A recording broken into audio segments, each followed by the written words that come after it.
हिवरगाव पावसा येथील टोल नाक्यावरती वाढलेल्या दहशतीविरुद्ध आणि शहरामधील व्यापाऱ्यांना झालेल्या मारहाणीच्या निषेधार्थ आमदार सत्यजित तांबे तसेच आमदार अमोल खताळ या दोन आमदारांसह सर्वपक्षीय संगमनेरकरांनी प्रांत कार्यालयावरती छोटेखानी मोर्चा काढला आणि हा वादग्रस्त टोल नाका बंद करावा अशी एकमुखी मागणी करण्यात आली आहे।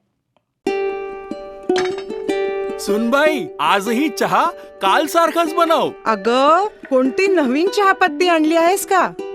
काय ग, कालच्या चहाचं रहस्य काय आहे? प्रत्येक चांगल्या चहासाठी आवश्यक आहे राजहंस दूध। चहापत्ती तीच, फक्त दूध नवीन। आणि माझ्या चहाला मिळाला सुंदर रंग आणि स्वाद। तुम्ही फक्त दूध बदला, राजहंस दूध आणा आणि असा मस्त चहा बनवा।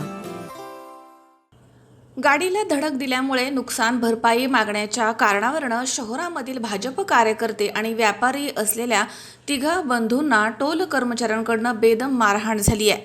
तिघांना थेट रुग्णालयामध्ये दाखल करावं लागेल इतकी मारहाण करण्यात आली आहे। त्यामुळे संगमनेरमध्ये तीव्र संतापाची लाट उसळली आहे। सोमवारी 30 डिसेंबर रोजी रात्री 12:15च्या सुमारास तालुक्यातील हिवरगाव पावसा परिसरामधील टोल नाक्यावरती ही घटना घडली आहे। या प्रकरणी पोलिसांनी 3 प्रमुख आरोपींसह 10 जणांच्या विरुद्ध गुन्हा दाखल केलाय। दरम्यान हा टोल नाका सक्तीच्या वसुलीसाठी आणि गुंडागर्दीसाठी प्रसिद्ध आहे। अनेक वाहन चालकांना या ठिकाणी मारहाण करण्यात आली आहे। संघटित गुन्हेगारीचं केंद्र असणाऱ्या या टोल नाक्यावरती कारवाई करावी आणि येथील दहशत थांबवावी अशी मागणी वाहन चालक आणि संगमनेरमधील नागरिकांनी केली आहे। हिवरगाव पावसा येथील टोल नाक्यावरती वाढलेल्या दहशतीच्या विरुद्ध आणि शहरामधील व्यापाऱ्यांना झालेल्या मारहाणीच्या निषेधार्थ आमदार सत्यजित तांबे तसेच आमदार अमोल खताळ या दोन आमदारांसह सर्वपक्षीय संगमनेरकरांनी प्रांत कार्यालयावरती छोटेखानी मोर्चा नेत हा वादग्रस्त टोल नाका बंद करावा, येथील गुंडगिरी करणाऱ्या कर्मचाऱ्यांवरती कठोर कारवाई करावी, अन्यथा तीव्र आंदोलन छेडलं जाईल। तसेच यापुढे कोणतीही घटना घडल्यास हा टोल नाका फोडण्याचा इशारा देखील देण्यात आला। हिवरगाव पावसा येथील टोल नाका हा गेल्या काही वर्षांपासून वादग्रस्त आहे। नाशिक पुणे महामार्गावरती असंख्य समस्या असताना चुकीच्या आणि बोगस कामांमुळे आजपर्यंत अनेकांचे बळी गेलेले आहेत। असे असताना अनेक जण जायबंदी झालेले असताना या ठिकाणी पठाणी पद्धतीनं वसुली सुरू आहे। स्थानिक नागरिकांना टोलमाफी असताना देखील त्यांच्याकडनं सक्तीनं तर कधी फास्टॅगच्या माध्यमामधनं टोल वसुली केली जाते। येथील दादागिरी दहशत तर विकोपाला गेली आहे। या ठिकाणी गुंडांच्या टोळ्या ठेवून किरकोळ कारणावरून वाहन चालकांना मारहाण केली जाते। रस्त्याच्या प्रश्नावरून दहशतीच्या प्रश्नावरून अनेक वेळा या ठिकाणी आंदोलन मोर्चा काढण्यात आलाय। कधी सत्ताधाऱ्यांनी तर कधी विरोधकांनी मोर्चा काढला, परंतु निर्ढवलेले टोल प्रशासन संबंधित अधिकारी यांनी याची कुठलीही दखल घेतली नाहीये। या टोल नाक्याच्या दहशतीला कोणाचा पाठिंबा आहे असा प्रश्न उपस्थित करत आमदार अमोल खताळ यांनी तात्काळ कारवाई करण्याच्या सूचना प्रशासनाला दिल्या आहेत। यावेळी माजी नगराध्यक्षा दुर्गाताई तांबे यांच्यासह गिरीश मालपाणी, प्रकाश कलंत्री तसेच माजी नगरसेवक कैलास वागचौरे, ज्ञानेश्वर करपे तसेच सोमेश्वर दिवटे, प्रकाश राठी, अप्पा केसेकर, ॲडव्होकेट दिलीप साळगड, योगेश जाजू तसेच महेश डंग, दिलीप पारक, अल्पना तांबे, सौदामिनी कान्होरे, प्रमिला अभंग यांच्यासह शहरामधील व्यापारी, वाहन चालक आणि नागरिक मोठ्या संख्येनं उपस्थित होते। संगमनेर शहरातील प्रतिष्ठित असलेल्या कासट परिवारामधील तसे माझे मित्रच सगळे, अमरीश असेल, अतुल असेल, अमित असेल, हे सगळे माझे शालेय जीवनापासूनचे मित्र आहे। आणि ज्या पद्धतीने तो व्हिडिओ मी पाहिला की त्यांच्यावर मारहाण या ठिकाणी झालेली आहे, त्या मारहाणीचा सर्वप्रथम आपण सर्वजण निषेध करण्यासाठी इथं आलेलो आहे। मारहाण करणारे कोण आहे, काय आहे, ते कुठल्या राजकीय पक्षाचे, याच्याशी आपल्याला कुठले कर्तव्य नाही। ज्यांनी मारहाण केली त्याच्यावर कठोर कारवाई झाली असेल ते आमचे कार्यकर्ते असतील तरी झाली पाहिजे। याच्याबद्दल कोणाच्याही मनात शंका असण्याचं काही कारण त्याच्यामध्ये नाही। कासट परिवार आणि विशेष करून हे 3 जण पण हे अतिशय मितभाषी आणि प्रत्येकाशी चांगलं वागणारे हे 3 जण आहे। म्हणजे यांच्याकडून कुठं मारहाण होऊ शकते या गोष्टीवरच माझा विश्वास नाही। म्हणजे हे स्वतःहून काही करू शकतात या गोष्टीवर माझा कुठला विश्वास नाही। आणि म्हणून या 3घांना न्याय देण्यासाठी आपण सगळेजण इथं आलेलो आहे। पोलीस प्रशासनाला माझी विनंती आहे की खरं तर याच्यामध्ये DYSP साहेब सगळ्यात मोठी चूक जी आहे ती तुमच्या PI ची आहे.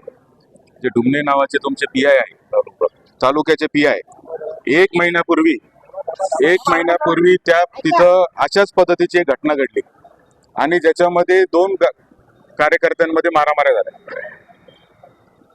त्या लोकांना कामावून काढून टाकण्यात आलं. कामावून काढून टाकल्यानंतर पीआयनी पत्र दिलं टोल मॅनेजरला. 1 महिन्यापूर्वी अशीच कैलास भाऊ तिथं घटना घडली. 2 गटांमध्ये मारामाऱ्या झाल्या. त्या लोकांना काढून टाकलं कामावरून. PI डुमनेनी पत्र दिलं टोल मॅनेजरला की यांना परत कामावर घ्या. मुळात जर 1 महिन्यापूर्वी झालेल्या घटनेतच जर त्यांनी बंदोबस्त केला असता त्या तिथं मारामारी करणाऱ्यांचा, तर परत अशा प्रकारची घटना घडण्याची हिंमत कोणी केली नसती. त्याच्यामुळे डुमनेनला तुम्हाला असं कसं पत्र देऊ शकता ते? असं डुमनेनला एक मिनिट माझं ते उद्या बोलणार. त्या PIनी काय पत्र दिलं की गुन्हा दाखल झाला आहे परंतु याच्यातून काही निष्पन्न होत नाही. अरे निष्पन्न होत नाही तर गुन्हे मागं घे, कामावर घे, सांगणारे तुम्ही कोण? आणि त्याच्यामुळं तिथं अशा पद्धतीच्या घटना घडल्या आहेत. तिथे जे गुंड प्रवृत्तीचे जे मुलं काम करतात त्या सगळ्यांना घरी पाठवून देण्याची गरज आहे. हे टोल नाका बंद झाला पाहिजे नाही झाला पाहिजे तो नंतरचा मुद्दा आहे. तो नॅशनल हायवेचा मुद्दा आहे. आपण त्याच्यात काय करायचं काय नाही तो मुद्दा नंतरचा आहे. परंतु भांडणं करणं तिथं आणि आरेरावीने बोलणं हे आपण सहन करू शकत नाही. आणि त्याच्यामुळं तो जो समजा मारहाण करणाऱ्या त्यांचे फोटो आमच्या बरोबरचे पण सगळीकडे व्हायरल झाले. ते काँग्रेसचे कार्यकर्ते सांगितलं जरी असले तरी मारहाणीला पाठिंबा नाही आणि त्यांच्यावर कठोर कारवाई ही झालीच पाहिजे. डुमनेंनी असं पत्र का दिलं याची चौकशी तुम्ही केली पाहिजे. टोल नाक्याच्या मॅनेजरला असं पत्र त्यांनी का दिलं त्याची चौकशी झाली पाहिजे. तिसरा मुद्दा म्हणजे त्या दिवशी रात्री मी मुद्दाम सगळी माहिती घेतली. तिथं सातपुते नावाचे तुमचे PSI का API बरोबर हे घटनास्थळी गेले. मग घटनास्थळी गेल्यावर त्या सातपुतेनी जागेवर कारवाई का नाही केली हा देखील माझा प्रश्न आहे. का सातपुतेनी सगळं बघितलं भांडण निघून गेला? त्या सातपुतेला देखील तुम्ही तातडीने कारणे दाखवा नोटीस काढली पाहिजे. या प्रकरणात फार हस्तक्षेप केलेला सातपुते. याचा संबंध काय? सातपुतेंनी हे जर यांची मेडिकल टेस्ट न होता त्यांनी डायरेक्ट दारू पिला आरोप नाही. कसं आहे अमोल, तिथं जर तो ऑन द स्पॉट होता ना सातपुते, तिथं त्यांनी सगळ्यांना उचलायला पाहिजे होतं ना. सातपुते तिथं बघायची भूमिका घेऊन निघून का गेले म्हणून हे सगळं प्रकरण संशयास्पद आम्हाला वाटतंय. आणि तुम्ही कोणावरही काय आरोप करा चौकशी करा काय करा हे सगळं तुम्हाला सांगतो पोलीस प्रशासनाची चूक आहे. तुमची अजिबात पोलिसांची काही दहशत राहिलेली नाही. इथं रस्त्याने जाता येता लोक ट्रिपल सीट पळतायत, जाता येता लोकांना मारतायत. शहरामध्ये परिस्थिती बघा, बाजारपेठेमध्ये काय परिस्थिती, मेन रोडला इतक्या 50च्या 60च्या स्पीडने मोटरसायकलवर मुलं जात आहेत. एवढ्या चोऱ्या होत आहेत. चोऱ्यापेक्षा महिला असेल किंवा पुरुष असेल तर मारून जातात. महिलांना मारून जातात. काय याच्यावर तुम्हाला मी मागे पण सांगितलं होतं की तुम्ही कमांडो 2 तयार करून 2 मोटरसायकल कमांडो कंटिन्यू शहरात फिरवले पाहिजे. कॉलेज असेल, मेन रोड असेल, जिथं सेन्सिटिव्ह एरिया आहे, एखाद्या महिलेची छेड होत असेल तर हे चुकीचं आहे. आणि म्हणून कायदा व सुव्यवस्थेची परिस्थितीच गंभीर झालेली आहे. तुम्हाला पोलिसी खाक्या दाखवणं गरजेचं आहे. पोलिसी खाक्या पाहिजे. पोलीस दिसला की इथं फाटली पाहिजे लोकांची. पोलीस दिसला की त्याच्या अंगावर जात आहेत. आणि म्हणून याच्यावर साहेब ही कारवाई झाली पाहिजे. 307चा गुन्हा दाखल झाला पाहिजे. ज्यांनी आरोप केले, ज्यांनी मारहाण केली त्यांना सगळ्यांना तुम्ही तातडीने अटक केली पाहिजे. कायदेशीर तुम्हाला जे जे करता येईल ते तुम्ही सगळं केलं पाहिजे.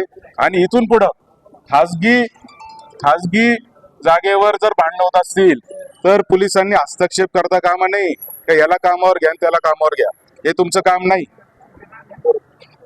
माझ्या इथं येऊन जर कोणी भांडण करत असेल आणि मी जर पोलीस कंप्लेंट करत असेल तर मला परत तुम्ही जर पत्र लिहिणार असाल की याला कामावर घ्या, हे चालणार नाही.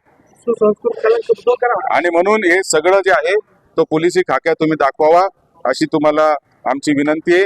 आम्ही सगळेजण संगमनेर शहरातले नागरिक, कारण कासट परिवाराचं राधवलभजी कासट गेल्यानंतर पहिल्यांदा अशा पद्धतीची या परिवारावर घटना घडतीये आणि त्याच्यात आपण सगळेजण एक होतोय. खरं तर तुमचं सगळ्यांचं मी आभार मानतो आणि अभिनंदन करतो की ज्यावेळी दादा गेल्यानंतर अशी घटना या मुलांवर येणं आणि तेव्हा आपली सगळ्यांची जबाबदारी त्यांच्या पाठीशी उभं राहणं आणि म्हणून आपण इथं आलेलो आहे.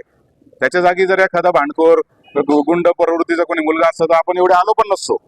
पण या तिघांचा स्वभाव आपण जवळून पाहिलेला आहे आणि म्हणून आपली जबाबदारी आहे की आपण त्यांच्या पाठीशी उभं राहिलं पाहिजे. तुम्ही तातडीने कारवाई करावी अशी तुम्हाला विनंती करतो. थांबतो. विषय असा कर्मचाऱ्यांना तात्काळ ज्यांनी मारहाण केली आहे त्यांना काढून टाकलेलं आहे कामावरून.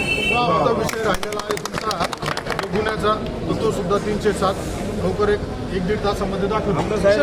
आमची तुम्हाला विनंती आहे, पाठपुरावा करून 307 गुन्हा तासामध्ये तुम्हाला संगमनेरच्या वतीने जे मी काही डॉक्टरांशी बोललो होतो, मी स्वतः हॉस्पिटलला जाऊन आलो, ते बघितल्यानंतर शावीर शेख, C24 तास, संगमनेर. नर्सिंग क्षेत्रामध्ये करिअर करण्याची सुवर्णसंधी. महाराष्ट्र शासन कौशल्य विकास अंतर्गत OT टेक्निशियन, ANM, GNM हे कोर्सेस करा आणि शासकीय, निमशासकीय, खाजगी वैद्यकीय क्षेत्रामध्ये करिअर घडवा. विद्यापीठ मान्यता कोर्सेस, अत्याधुनिक शिक्षण प्रणाली, अनुभवी शिक्षक वर्ग. BSc नर्सिंग अर्थात बॅचलर ऑफ नर्सिंग, कालावधी 4 वर्ष, पात्रता 12वी सायन्स आणि CET उत्तीर्ण. थेरॉटिकल बरोबरच प्रॅक्टिकल नॉलेजवर भर. तेव्हा आजच आपला प्रवेश निश्चित करा आणि आयुष्याला एक वेगळी दिशा द्या.